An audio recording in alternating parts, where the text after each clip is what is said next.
Welcome to the second of our tutorials of using ComfyUI to generate images. In this one, we're going to concentrate on the KSampler, which is where most of the action takes place to denoise your image and turn it into the final graphic. I've already pre-generated an image, expanding on the example from our first tutorial, which you can find on the website humanaugmented.com. This is a very simple prompt using the SD 3.5 model, and as you can see, it took about 2 minutes to generate. Before we go on to discuss the KSampler, I want to change the model to use one that will render much more quickly. To this end, you need to go to Hugging Face and download Stable Diffusion 3.5 Large Turbo. Go to the Files and Versions section, and towards the bottom, you'll see the SD 3.5 Large Turbo Safe Tensors file. It's a large file again because it has a huge number of parameters, but for reasons I'll explain later in this video, it renders much more quickly. Once you've downloaded it, make sure to place it into your checkpoints folder in the Models folder where you have ComfyUI installed on your computer.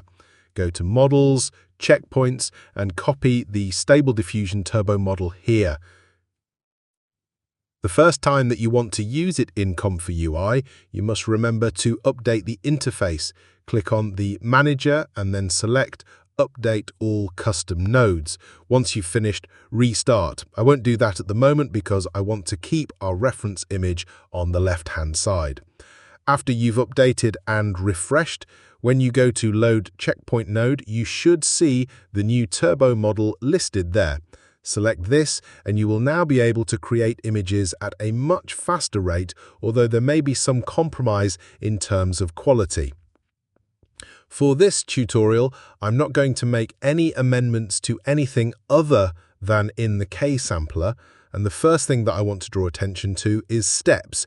If you change this to 4, you'll see that this will make a huge difference to the speed at which you can render an image. The KSampler takes inputs from these various nodes, which I'll explain in a later tutorial. These feed back to the model itself and also then the clips and the prompts that we have on the left-hand side before outputting it to a decoder to save the image.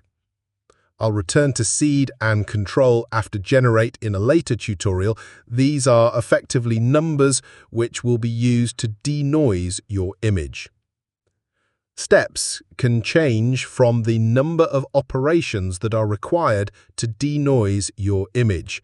For most models, you'll want these to be fairly high, above 20 or even 30 to get best results. For a turbo model, however, we can set them as low as 4 and still get fairly decent results. Beneath this is what's called the CFG. CFG stands for Classifier Free Guidance. It's a parameter that controls how closely the generated image adheres to your text prompt. The lower this number, the more creativity and variety there will be in the image generated.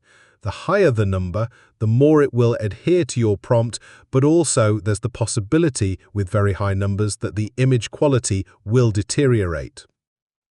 If you click on samplers, you'll see a long list of operations, and most of those I won't be going through in this particular tutorial.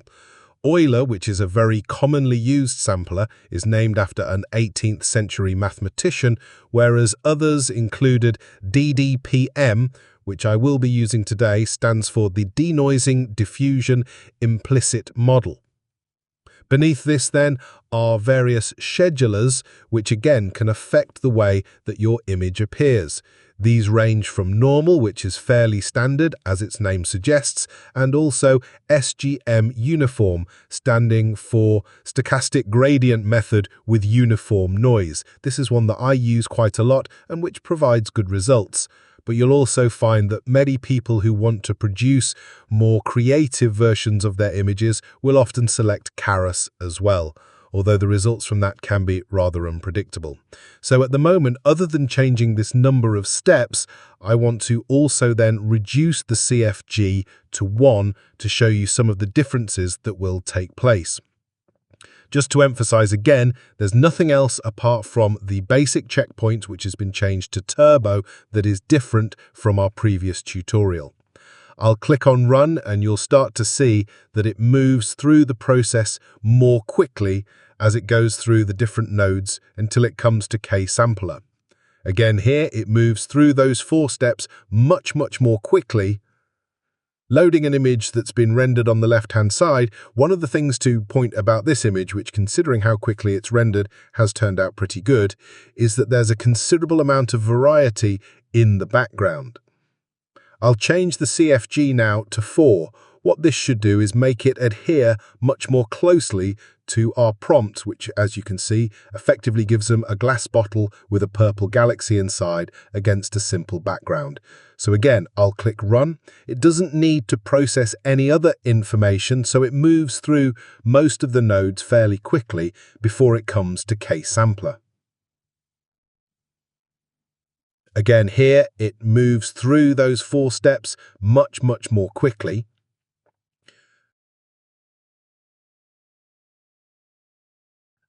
Loading an image that's been rendered on the left-hand side, one of the things to point about this image is that this image is much blurrier. This is one of the consequences of raising the CFG in many different models.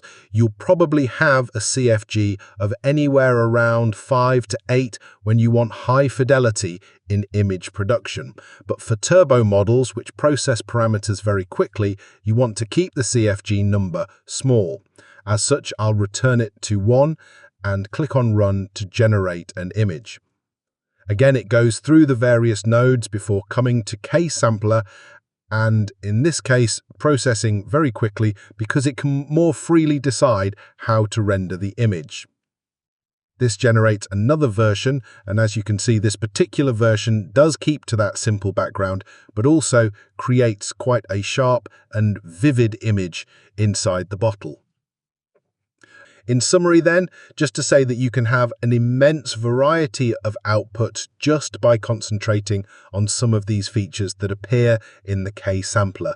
For many models, you'll want steps to be fairly high, which will result in longer rendering times, but which can create greater fidelity for your images, although for some models this will reduce quality. If you want to produce images more quickly and also are not too concerned in terms of the variety or indeed appreciate the creativity of what will appear, then selecting a lower number of steps with the turbo model and also a lower CFG rating will allow you to produce greater variety amongst the images that you produce.